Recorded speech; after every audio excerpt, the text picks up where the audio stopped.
جب کلام شیئر کرنے کا بولا گیا تو ایک دم سے یہ آیت میرے ذہن میں آئی. I don't know Y. یقین کریں اس کی مجھے بالکل بھی تیاری نہیں تھی اور نہ میں نے کبھی اس پر غور کیا تھا. اور جو آج یہاں پر شیئر ہوگا میں پوری 100% امید کے ساتھ کہتا ہوں کہ آپ کے لیے وہ بالکل نیا ہونے والا ہے. بالکل نیا. میں نے وہ آج تک نہیں سنا اور نہ میں نے کہیں پہ پڑھا. صرف اور صرف بائبل مقدس نے گائیڈ کیا کہ حقیقت میں کیا ہے. تو آج ہم جو ہے بات کریں گے زندگی کے پانی کی ندیوں کی، جو کس میں سے جاری ہوں گی؟ یسوع میں سے نہیں، ہم میں سے. یہی پرابلم ہے دراصل. اسی پرابلم کو میں شیئر کرنے والا ہوں. یسوع میں سے نہیں، ہم میں سے زندگی کے پانی کی ندیاں جاری ہوں گی. ابھی اس آیت کی میں پہلے آپ کو سگنیفیکنس اور اس کا کانٹیکسٹ بتاتا ہوں، اہمیت اس کی اور اس کا جو وقوع ہے وہ کیا ہے. ایک عید گزری، یوحنا 7 باب آپ پڑھیں گے تو اس میں آپ کو اس کی ساری ڈیٹیل ملے گی. یوحنا 7 باب سے پہلے ایک عید گزرتی ہے جس میں خداوند نے بیت صدا یہودیہ میں جا کر، یروشلم میں جا کر ایک ایسے انسان کو ٹھیک کیا جو 38 سال سے اس حوض کے کنارے پڑا تھا اور جو بیمار تھا. خداوند نے اس کو شفا دی. وہ سبت کا دن تھا اور عید کا دن بھی تھا. کیا ہوا کہ خداوند کو لوگ مارنے کو پھرنے لگے کیونکہ لوگوں کو اعتراض تھا کہ اس نے سبت کے دن شفا کیوں دی. وہ عید کا دن تھا. اچھا، عید کے دن جو ہے وہ بھیڑ کافی جمع ہوتی ہے، آپ کو پتا ہے. اور وہ بیت صدا بڑا ہی مشہور دروازہ، وہ جو تھا جگہ تھی جس کے 5 دروازے تھے اور ایک دروازے کا نام جو تھا وہ بیت صدا تھا. اچھا، وہ تو ہو گئی. اس کے بعد کیا ہوتا ہے کہ جو یوحنا 7 باب ہے اس میں ہمیں خداوند یسوع مسیح گلیل میں ملتے ہیں. دیکھا جاتا ہے کہ خداوند یسوع مسیح گلیل میں تھے. جن لوگوں کو نہیں پتا، گلیل میں خداوند یسوع مسیح پہلے رہا کرتے تھے. ان کی ماں کا وہاں پہ گھر تھا. اچھا، وہاں پر گلیل میں کیا ہوا کہ لکھا ہوا ہے کہ گلیل میں تھے اور عید خیام، ایک دوسری عید جو ہے عید خیام، بہت ہی اہمیت رکھنے والی عید ہے اور اس کو آپ نے یاد رکھنا ہے. عید خیام آنے والی تھی. خداوند یسوع مسیح کے بھائی جو تھے وہ خداوند یسوع مسیح کو کہتے ہیں کہ اگر تم مشہور ہونا چاہتے ہو تو جاؤ عید خیام میں، کیونکہ وہاں پر تو سارے لوگ ہوتے ہیں. میں آپ کو تھوڑا سا عید خیام کے بارے میں بتاتا چلوں. عید خیام ہے کیا؟ مزے کی بات یہ ہے کہ یہ ابھی بھی منائی جاتی ہے. جو ابھی اس سال میں منائی جائے گی وہ ہے 16 اکتوبر سے لے کر 23 اکتوبر 2024 تک. اس کا جو آج کا ماڈرن نام ہے اس کو سکت کہتے ہیں. آپ گوگل پہ لکھیں گے آپ کو ساری اس کی ڈیٹیل جو ہے وہ مل جائے گی. یہودیوں میں ایک ایسی عید جو کہ 7 دن تک منائی جاتی ہے اور اس عید کا ایک مقصد ہے اور وہ مقصد یہ ہے کہ خداوند یسوع مسیح، یہودیوں کے مطابق تو وہ ابھی تک نہیں آئے، جو مسیح ان کے مطابق آنے والا ہے اس کا دوسری قوموں کو بتانا کہ وہ آنے والا ہے، وہ ہمیں چھڑوائے گا اور وہ ہمارا نجات دہندہ ہوگا. میں کرسچنس کی بات نہیں کر رہا، میں یہودیوں کی بات کر رہا ہوں. یہودی خداوند یسوع مسیح پہ بلیو نہیں رکھتے. جوش کی بات کر رہا ہوں. اچھا، اس عید کا مقصد میں اور کیا ہوتا ہے کہ اس عید کا آپ کو ذکر ملے گا زکریا اس کا 14 باب. آپ پڑھیں گے نا آپ کو سارا اس کا ذکر ملے گا کہ کیا کیا ہوتا ہے اور آگے بھی آپ کو میں پوری ڈیٹیل بتاؤں گا. ابھی اس عید میں یہ یہودی لوگ دوسری قوموں کو بھی انوائٹ کرتے ہیں کہ آؤ ہم تمہیں مسیح کے بارے میں تعلیم دیں. ٹھیک ہے، کیونکہ زکریا میں بھی یہی لکھا ہے کہ دوسرے قبیلوں سے لوگ آئیں گے اور خداوند کے آگے سجدہ کریں گے. آپ ڈیٹیل زکریا اس کا 14 چیپٹر ضرور یاد رکھیے گا. ڈیٹیل آپ اس کی ضرور جا کے ایک دفعہ پڑھیے گا کہ عید خیام ہے کیا. 7 دن کا ایونٹ ہوتا ہے، ابھی اس سال بھی ہونے والی ہے اور اس میں مسیح کے آنے کا ذکر ہے. اچھا، خداوند یسوع مسیح کی اگر ابھی طرف واپس چلتے ہیں، خداوند یسوع مسیح گلیل میں ہے. عید خیام کا آپ کو پتا چل گیا یہ آنے والی ہے اور خداوند کا حکم ہوتا تھا اور ابھی بھی ہے کہ سارے یہودی جو ہے وہ واپس یہودیہ میں آئیں اور سارے مل کر اس عید کو سیلیبریٹ کریں. اس عید کا اور باقی عیدوں کا ایک اور مقصد ہے کہ خداوند یہوہ خدا نے یہودا کو یا یہودا کے قبیلے کو یا اسرائیل کو مصر سے چھڑایا تھا. اس کا مقصد ایک یہ بھی ہوتا ہے. تو سارے ایک جگہ پر اکٹھے ہوتے ہیں اور اس کو سیلیبریٹ کرتے ہیں. یہ عید کم اور فیسٹیول زیادہ ہے. میلہ جیسے لگتا ہے نا, یہ ویسا ہے, فیسٹیول ہے ایک بہت بڑا. اچھا, اس میں خداوند یسوع مسیح کے بھائی اسے کہتے ہیں کہ جاؤ ادھر, وہاں پہ تو بہت لوگ ہیں, کیونکہ ہر جگہ سے لوگ جو ہیں وہ عید کو منانے آتے ہیں. جاؤ ادھر اور جا کے اپنی باتیں سناؤ, اپنے معجزات دکھاؤ. اور کیونکہ کوئی ایسا انسان نہیں جو مشہور ہونا چاہے اور وہ وہاں پر نہ جائے, کیونکہ وہاں پہ تو ایک قسم کا میلہ لگا ہوتا ہے, وہاں پہ تو سارے لوگ ہیں, تو جاؤ ادھر. خداوند یسوع مسیح کہتے ہیں کہ ابھی میرا وقت نہیں آیا, تم جاؤ. پھر بعد میں خداوند پوشیدگی میں جب وقت آتا ہے تو اس عید میں جاتے ہیں. ابھی اس عید کا میں آپ کو تھوڑا سا عید کا بتانے کا اس لیے ضروری ہے کہ خداوند کی یہ جو بات ہے نا, یہ بڑی امپورٹنٹ ہے, اور یہ ایک ہی میسج ہے جو خداوند یسوع مسیح نے اس عید میں دیا, اس لیے آپ کو اس عید کا جاننا بہت ضروری ہے. خداوند یسوع مسیح پوشیدگی میں اس عید میں گئے, اور وہاں پر کیا ہو رہا تھا کہ سارے بندے چپکے چپکے سے کانا پھوسیاں کر رہے تھے کہ کیا مسیح آ چکا ہے, کیا مسیح آنے والا ہے. کیونکہ خداوند کا وہ معجزہ جو پہلی عید میں دیکھا تھا انہوں نے, وہ دیکھ کے وہ کہہ رہے تھے کہ مسیح کہاں ہے. مسیح کو مارنے کے لیے کوئی تلاش کرے, کوئی اسے اچھا کہہ رہا ہے, کوئی اسے برا کہہ رہا ہے. اس طرح پتہ ہے کہ ایک معاشرے میں ہلچل مچی ہوئی تھی, لیکن کوئی ڈرتے ہوئے بات نہیں کرتا تھا. وہ اس لیے کیونکہ لوگ فقیوں سے فریسیوں سے ڈرتے تھے کہ اگر ہم اس کی فیور میں بات کریں گے تو یہ لوگ ہمیں بھی نہ مروا دیں. تو بیسیکلی جیسے ابھی حکومت کا ڈر ہوتا ہے نا کہ ہم کسی کے بارے میں بات نہیں کر سکتے, تب بھی ویسے ہی تھا. تب ان کا سارا اثر و رسوخ تھا فقیوں اور فریسیوں کا, اور وہ جو ہے اس وجہ سے وہاں پر کھلے عام بات نہیں کر رہے تھے. ابھی خداوند یسوع مسیح نے کیا کیا؟ پہلے خداوند یسوع مسیح پوشیدگی میں رہے, انہوں نے سارا حال دیکھا, اور پھر خداوند یسوع مسیح نے اس کے عید کے درمیان, جو کہ چوتھا یا پانچواں دن بنتا ہے, چوتھا دن کر لیں, خداوند یسوع مسیح نے تعلیم دینی شروع کی, اور انہوں نے بولا کہ اگر تم سبت کے دن ختنہ کر سکتے ہو, جو کہ موسیٰ کی شریعت ہے, لیکن ایکچولی موسیٰ کی شریعت نہیں, وہ ابراہیم کی شریعت تھی. خداوند نے یہ باتیں بولی ہوئی ہیں 7 چیپٹر, یوحنا 7 چیپٹر, آپ پھر ایک دفعہ اس کو پورے کو پڑھیے گا, آپ کو بہت اچھا اور بہت کچھ سیکھنے کو ملے گا. خداوند ان کو جواب دیتے ہیں یہاں پہ کہ اگر میں نے کسی انسان کو صحیح کر دیا تو اس میں کوئی بڑی بات نہیں ہے, تم بھی تو ختنہ کرتے ہو اور وہ بھلائی کے لیے ہوتا ہے, صحیح ہے, ایک وعدہ نبھا رہے ہو. تو یہاں پر جو وعدے خدا نے کیے ہیں کہ میں تمہیں شفا دوں گا, تو میں بھی تو وہی کر رہا ہوں.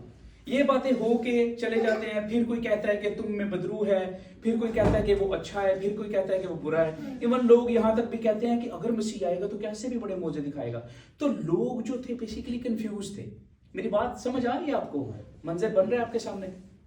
پلیز ہاں یا نہ میں کر سکتے ہیں آپ, ٹھیک ہے. تو منظر یہ تھا. ابھی جو ہمیں آیت ملتی ہے یہاں پہ, یہ عید کے آخری دن ہے. عید کا آخری دن سب سے خاص مانا جاتا تھا, اور میں یہ نہیں, میں خود اپنی ریسرچ نہیں کہہ رہا, یہ جو ہے وہ آیت میں لکھا ہے.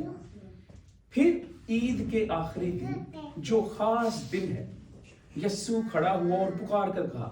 ابھی وہاں پہ خداوند ہیکل میں ہیں, سارے فقی فریسی وہاں پر موجود ہیں, جن کو ساری تورات جو ہے وہ یاد ہے, موسیٰ کی تعلیم ساری یاد ہے. سارے فقی فریسی یہاں پر کھڑے ہیں, اور خداوند اس خاص دن میں کھڑے ہو کر پکار کر کیا کہتے ہیں؟ اگر کوئی پیاسا ہو تو میرے پاس آ کر پیے. صرف اور صرف یہی ہمیں بات ملتی ہے, اگر کوئی کیا ہو جی, پیاسا ہو تو میرے پاس آ کر پیے. یہ وہاں پر بات ہو رہی ہے جہاں پہ فقی فریسی سارے کھڑے ہیں, جہاں پہ شریعت کے علماء کھڑے ہیں, بڑے بڑے اساتذہ کھڑے ہیں, اور سارے شریعت کو جاننے والے, موسیٰ کی کتاب کو جاننے والے وہاں پر کھڑے ہیں. اور آگے خداوند کہتے ہیں جو مجھ پر ایمان لائے. کس پر جی؟ مجھ پر, یسوع پر ایمان لائے, اس کے اندر سے جیسا کہ کتاب مقدس میں لکھا ہے. ابھی یہاں پر کتاب مقدس بڑا ضروری ہے نوٹ کرنا. شریعت کے علماء کو ان کے سامنے کہنا کہ جیسا کتاب مقدس میں جو کتاب تم فالو کرتے ہو, جیسا اس میں لکھا ہے, اس کے مطابق کیا ہوگا, تمہارے اندر سے زندگی کے پانے کی ندیاں جاری ہوں گی. اچھا, کانٹیکٹ سارا بن گیا, سمجھ آ گئی میری بات کی کہ ماحول کیا تھا, مجمع کیا تھا, لوگ کون سے تھے, اور وہاں پہ حالات کیا تھے, انوائرمنٹ کیا تھا. ابھی بات آتی ہے کہ اس آیت میں ہمارے لیے ہے کیا. یا اس آیت پانی کی ندیوں سے کیا مراد ہے, پیاسا کون ہے, کتاب مقدس میں کیا لکھا ہے, یہ سوال آتے ہیں. ابھی اس کو ایکسپلین کرنے کے لیے میں نے اس کو آیت کو 3 حصوں میں ڈیوائیڈ کیا. پہلا حصہ ہے کہ اگر کوئی پیاسا ہو تو میرے پاس آئے. یہ شرائط ہے, اگر کوئی پیاسا ہو تو, اگر کوئی پیاسا نہیں ہے تو میرے پاس نہیں آ سکتا, کیونکہ وہ تو پیاسا ہی ہے, اس کو ضرورت نہیں ہے. پانی وہی پیتا ہے جو پیاسا ہوتا ہے. اگر مجھے پیاس نہیں لگی تو میں پانی نہیں پیوں گا, پیٹ سخت ہو جائے گا میرا. پھر دوسرے نمبر پر آیا ہے کہ جیسا کتاب مقدس میں آیا ہے. جاننے کی یہ ضرورت ہے کہ کیا کتاب مقدس میں لکھا ہے, خداوند یسوع مسیح کا پوائنٹ کیا تھا, کتاب مقدس میں سے کیا بتانا چاہ رہے تھے. دوسری بات یہ, پہلی بات کون سی ہے جی, پیاسا. دوسری بات کون سی ہے, کتاب مقدس میں کیا لکھا ہے. تیسری جو ہے, زندگی کے پانی کی ندیاں جاری ہوں گی. زندگی کے پانی کی ندیاں ہیں کیا, کیا شفا ہے, کیا جزا ہے, کیا علم ہے, کیا ہے, خداوند کی مراد کیا ہے. لیکن ہمیں تبھی پتہ چلے گا جب ہمیں کتاب مقدس کا, شریعت کا علم ہوگا. میں پہلے جو ہے وہ پوائنٹ کی طرف آتا ہوں کہ اگر کوئی پیاسا ہے تو مجھے کوئی بتانا چاہے گا کہ پیاسے سے یہاں پہ کیا مراد ہے. بتا سکتے ہیں آپ پلیز میرے ساتھ جی. گناہگار, ٹھیک ہے. کوئی اور, جو اسے جاننا چاہتا ہے, جو اسے جاننا چاہتا ہے, ٹھیک ہے, بہت اچھی بات ہے. اور کوئی جی, جس کو اس کو پانے کی طلب ہو, ٹھیک ہے. اور انیل بھائی آپ کچھ ایڈ کرنا چاہیں گے. ضرورت مند, ٹھیک ہے. میری بہن, پیاسے سے کیا مراد ہے, بہنوں میں سے کوئی بھی بتا سکتا ہے. کوئی ایک بھی آواز نہیں ہے, لیکن کوئی نہیں, چلے میں بتاتا ہوں آپ کو. یہ کہہ سکتے ہیں جو اس کے جیسا بننا چاہتا ہے, جو اس کے کیا بات ہے, بہت خوبصورت بات ہے. اچھا, یہاں پہ میں اپنی ڈیفینیشن نہیں دینے والا ہوں, میں صرف اور صرف کتاب مقدس کو دیکھوں گا. اگر میں شارٹ فارم میں کہوں نا, سارے آپ ٹھیک ہیں, گناہگار بھی ہو سکتا ہے, کیونکہ آدمی خود کو گناہگار تسلیم کرے گا تو خداوند یسوع مسیح کے پاس جائے گا, بس تھوڑی جائے گا. اگر کوئی اس کو جاننا چاہے گا یا اس کا طالب ہوگا تو اس کے پاس جائے گا. یا جو بیمار ہوگا, تندرست کو طبیب کی ضرورت نہیں ہے. اگر میں ان ساری چیزوں کو سمیٹ کر بولوں کہ اگر کوئی نیک دل ہے, جس کا دل صاف ہے, تو کیا میں غلط کہوں گا؟ چلے ایک اور بات بتاتا ہوں, کڑوی بات ہے. اگر میں صرف یہ کہوں کہ اگر کوئی اسرائیل ہے, تھوڑا سا شوق ہوئے ہیں آپ لوگ, کیونکہ ہم سوچتے ہیں ہم اسرائیل نہیں ہیں, رائٹ. صرف وہی اس کے پاس, روبن بھائی باہر دیکھ رہے ہیں تو شاید وہ تھوڑا سوچ رہے ہیں, صرف وہی اس کے پاس جو ہے وہ جا سکتا ہے جو اسرائیل ہے. ڈیفینیشن بتاؤ اسرائیل کی کیا ہے. زبور 73 اس کی ایک آیت. کلام مقدس میں لکھا ہے, بے شک خدا اسرائیل پر یعنی پاک دلوں پر مہربان ہے. میری بہن, اگر آپ کا دل پاک ہے تو آپ اسرائیل ہیں. میرے بھائی, آپ کا دل پاک ہے تو آپ اسرائیل ہیں. اگر ہمارا دل پاک ہے تو ہم اسرائیل ہیں. اسرائیل کسی قوم کا, کسی نسل کا نام نہیں, ان پاک دلوں کا نام ہے جو کہ پیاسا ہو, جو خدا کو جاننے والا ہو, جو خدا کو پانا چاہتا ہو, اس کو کہتے ہیں اسرائیل. میں پھر سے کوٹ کرتا ہوں, زبور 73 اس کی پہلی ورس, یعنی پاک دل جس کا بھی ہے وہ اسرائیل ہے. پاک دل کے بارے میں کلیئر ہو چکا, یا پیاسے کے بارے میں. نیک دل, پاک دل جو ہے اگر ہوگا تو پھر ہی آپ خداوند کو جان سکتے ہو. اس کی میں ایگزامپل دیتا ہوں.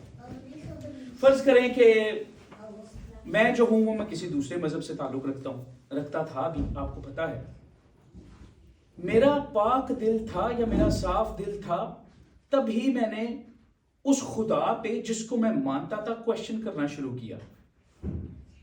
تب ہی میں نے اس خدا کو جہاں پہ میں ابھی ہوں اپنایا, کیونکہ مجھے میرے دل سے یہ اچھا لگا, میں نے بہت ہی تول کر اس کو اپنایا. یہ ہوتا ہے پاک دل. میں کسی کی فیور نہیں کرتا. جب میں سچ کو سچ کہتا ہوں اور جھوٹ کو جھوٹ کہتا ہوں تو میرا پاک دل ہے. پاک دل یہ ہے, صرف زیادہ مشکل نہیں ہے. سچ کو سچ کہنا اور جھوٹ کو جھوٹ کہنا. خداوند کہتے ہیں کہ تمہارا جواب ہاں ہاں اور نہ میں ہونا چاہیے. سمپل سی بات ہے, مشکل نہیں ہے. پھر آگے ہمیں ملتا ہے کہ جیسا کتاب مقدس میں آیا.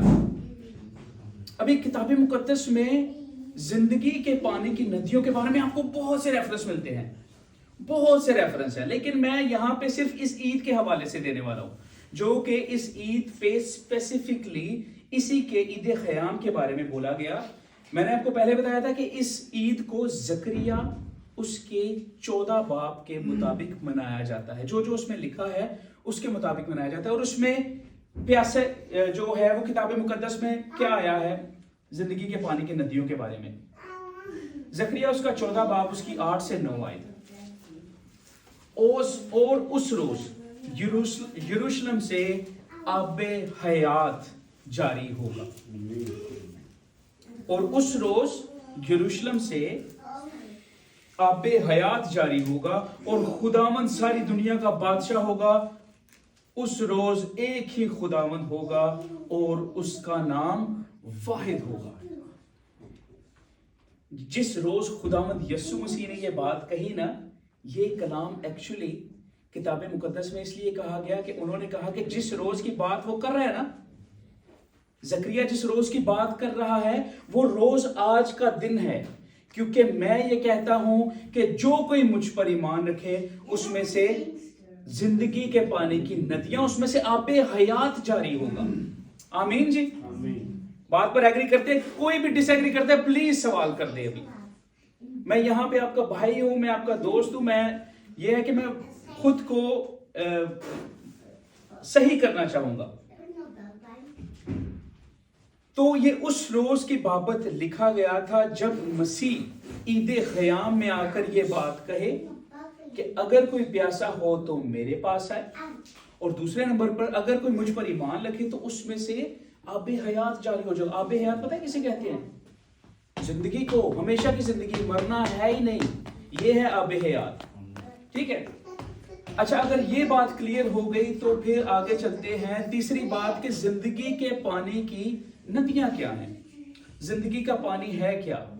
آب حیات کہہ لیں یا زندگی کا پانی کہہ لیں, سٹریمز آف لیونگ واٹر اس کو بولا جاتا ہے اگر آپ سرچ کرنا چاہو. تو یہ بیسیکلی ہے کیا؟ میں پھر سے پرانے عہد نامے کا سہارا لوں گا کیونکہ وہاں پر ہمیں ساری چیزوں کے جواب بڑی اچھی طرح سے ملتے ہیں. آب حیات ہے کیا؟ یرمیا اس کا 2 باب اس کی 13 آیت. خداوند یہوہ خدا کیا فرماتا ہے؟ میں یہوہ اس لیے یہاں پہ کہہ رہا ہوں کہ آپ کو پتا ہو کہ کون سی پرسنالٹی کہاں پہ کیا بات کر رہی ہے. خداوند یہوہ خدا کیا فرماتا ہے کہ انہوں نے مجھ آب حیات کے چشمہ کو رد کیا. کون کہہ رہا ہے؟ یہوہ. یہوہ خدا کہہ رہا ہے کہ انہوں نے مجھ آب حیات کے چشمہ کو رد کیا. یہاں پر یہوہ خود کو آب حیات کہہ رہا ہے. اچھا, جس کے پاس خدا ہے اس کے پاس کیا ہے جی؟ ہمیشہ کی زندگی ہے کہ نہیں؟